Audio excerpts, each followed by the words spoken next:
তোমরা কি মনে করো যে 5 জন 6 জন 10 মিলে একজনকে সারা রাত টর্চার করে মেরে ফেলানোর মধ্যে সুপুরুষ? তুমি তুমি সুপুরুষ, তুমি অনেক বড় বীর। সাহস থাকলে তুমি একজন একজন মারামারি করে দেখাও না দেখি। তোমার এত বড় সাহস, তাহলে একজন একজন মারামারি করে দেখাও না। আসো রিংয়ের মধ্যে আসো, রিংয়ের মধ্যে আসো, তারপর দেখি তোমার কত শক্তি আমাদের কত শক্তি। একজন 1-on-1 ব্যাটেলে আসো দেখি, খালি হাতে 1-on-1 ব্যাটেলে আসো। 8 জন 10 জন মিলে একটা বুয়েটের ছেলে, একটা মেডিকেলের ছেলে, একটা অমুকের ছেলে, তমুকের ছেলে, বাবা মায়ের স্বপ্ন লালন করা ছেলেগুলাকে ঘরের মধ্যে ঢুকাবা, সারা রাত পিটায় মেরে ফেলবা, এটাকে তোমরা সাফল্য মনে করো, বীরত্ব মনে করো? এই ছেলেগুলাকে জন্ম দিয়েছে যে পিতা মাতায়, এদের জন্য ধিক্কার আমার পক্ষ থেকে। আপনারা এইসব সন্তান জন্ম দিতে গেলেন কেন? খিদির আলাইহিস সালাম বেঁচে থাকলে ছোটবেলায় মেরে ফেলতো এদেরকে।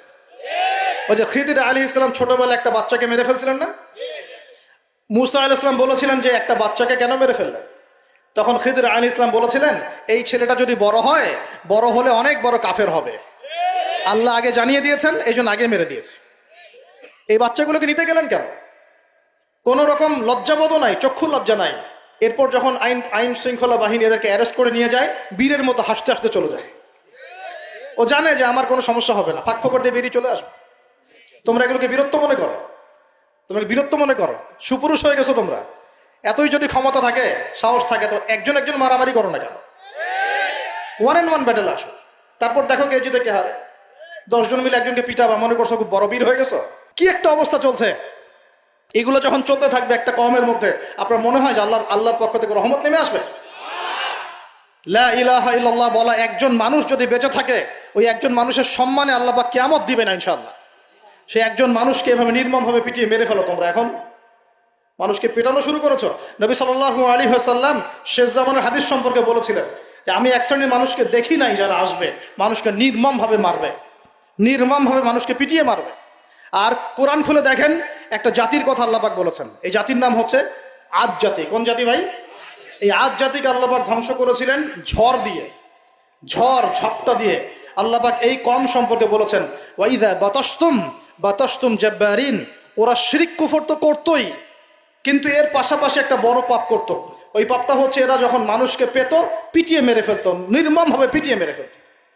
এই আদ জাতির পাপ তোমরা করা শুরু করেছো। এখন আমাদের শহরে এগুলো চলছে না? এখন দিনে দুপুরে রাস্তাঘাটে এগুলো চলছে। শিক্ষা প্রতিষ্ঠানে গিয়ে এগুলা মাস্তানি করতে গিয়েছো তোমরা। আল্লাহ রাব্বুল আলামিন আমাদেরকে ওমরের শাসন দান করুন বলে আমিন। একটা মাস ওমরের শাসন যদি চলে না, দেখবেন সব লাইনে চলে আসছে ইনশাআল্লাহ। একটা মাস খালি ধর্ষণের বিচার করা শুরু করেন, ধর্ষণ করার সাহস খুঁজে পাবেন না ইনশাআল্লাহ কেউ। কোনো মাদ্রাসাতে আমরা দেখেছি, কোনো মাদ্রাসাতেও এই যে হাফেজ ছাত্র হতে গিয়েছে, বাবা মা হাফেজ বানাবে, মাদ্রাসায় পাঠিয়েছে, মাদ্রাসার শিক্ষক ছেলেটাকে বালাৎকার করে রেখে দিয়েছে। হ্যাঁ, ঢাকা শহরের ঘটনা বলছি। আমাদের সন্তান থেকে কোথায় পাঠাবো তাহলে? পাপ যেই করুক, পাপী। এখানে যদি দাড়ি টুপিওয়ালা মানুষও পাপ করে, তাকেও শাস্তির আওতায় নিয়ে আসতে হবে। আল্লাহ পাক তৌফিক দান করুন। মাদ্রাসায় আপনি ছাত্রকে বালাৎকার করবেন? মাদ্রাসায় আপনি সমকামিতা করবেন? আপনার তো লিঙ্গ কেটে জাতির সামনে উপস্থাপন করা দরকার। উমরের শাসন হলে এটাই হতো। উমরের শাসন হলে, আল্লাহর কসম করে বলছে, এগুলোই হতো। ওয়াজ মাহফিলগুলোকে, দিনের এই পবিত্র আমানতগুলোকে অনেক জায়গায় ঠাট্টা মশকরার পাত্র বানানো হয়েছে। ইনশাআল্লাহ তাআলা অচিরেই এই উম্মতের মধ্যে এমন নেতৃত্ব আসবে ইনশাআল্লাহ, যে নেতৃত্বের আন্ডারে ইনশাআল্লাহ তাআলা জমিন থেকে জুলুমের শেকড় উপরে যাবে ইনশাআল্লাহ।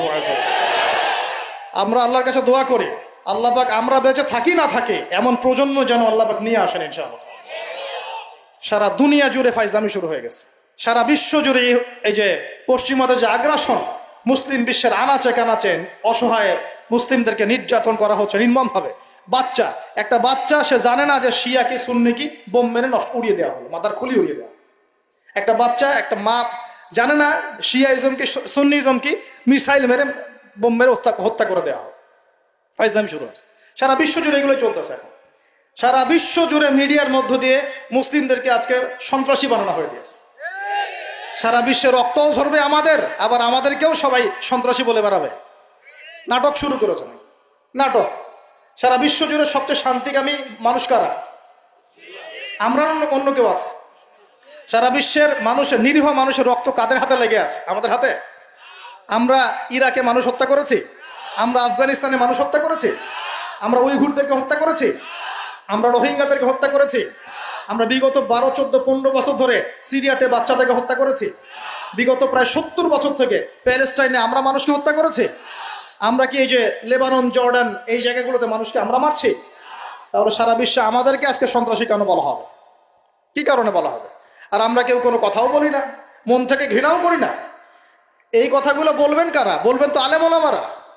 এখন যদি আমরা এই ওয়াজ মাহফিলের স্টেজগুলোকে সার্কাসের মঞ্চ বানিয়ে ফেলি, এই আমানতের হক কে আদায় করবে? কে আদায় করবে? আল্লাহ পাক আমাদের সবাইকে বোঝার তৌফিক দান করুন। আমাদের উপরে যারা আছেন তাদের বোধোদয় হবে ইনশাআল্লাহ তাআলা। আমরা কারো শত্রু নই। ইসলাম কারো শত্রু নয়, কারো খারাপ চায় না। ইসলাম চায় সমাজের ন্যায় প্রতিষ্ঠা হোক, এবং ন্যায়টা যে কারো হাত দিয়ে প্রতিষ্ঠা হোক, কোনো সমস্যা নেই। এক্স ওয়াই জেড যেই হোক না কেন, যার হাতে ন্যায় প্রতিষ্ঠা হবে আমরা তার জন্য দোয়া করবো ইনশাআল্লাহ। আর যে অন্যায়কে প্রশ্রয় দিবে, প্রতিষ্ঠা করবে, আমরা তার ধ্বংসের জন্য আল্লাহর কাছে দোয়া করবো ইনশাআল্লাহ।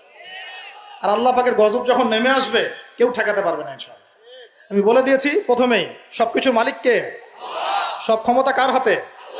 প্রিয় যুবক ভাইয়েরা, স্পেশালি আগামী দিনে ইসলামের পতাকা হাতে নিয়ে বিশ্বকে চ্যালেঞ্জ করার জন্য এখন থেকে প্রস্তুত হয়ে যান। একদিনের মাহফিল দিয়ে কিচ্ছু হবে না, একদিনের মাহফিল দিয়ে গরম বক্তব্য দিয়েও কিছু হবে না।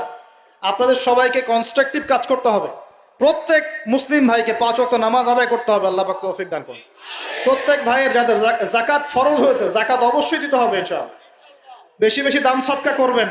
নিজের পরিবারের মধ্যে কোনোভাবেই অনইসলামিক কোনো সংস্কৃতি আসতে দিবেন না। নিজের পরিবারের মধ্যে পর্দা প্রতিষ্ঠা করবেন। কোনো অবস্থাতেই হারাম রিজিকের দিকে যাবেন না ইনশাআল্লাহ।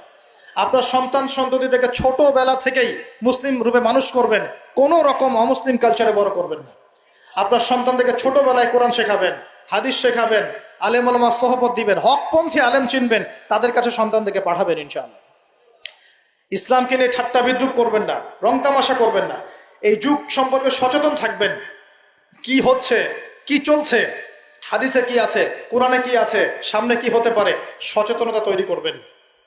এই চলমান ফিতনাময় পরিবেশে নিজের ঈমান আমলকে এমনভাবে ধরে রাখবেন যেমন করে হাতের মধ্যে মানুষ আগুন ধরে রাখে, ঈমান ধরে রাখে।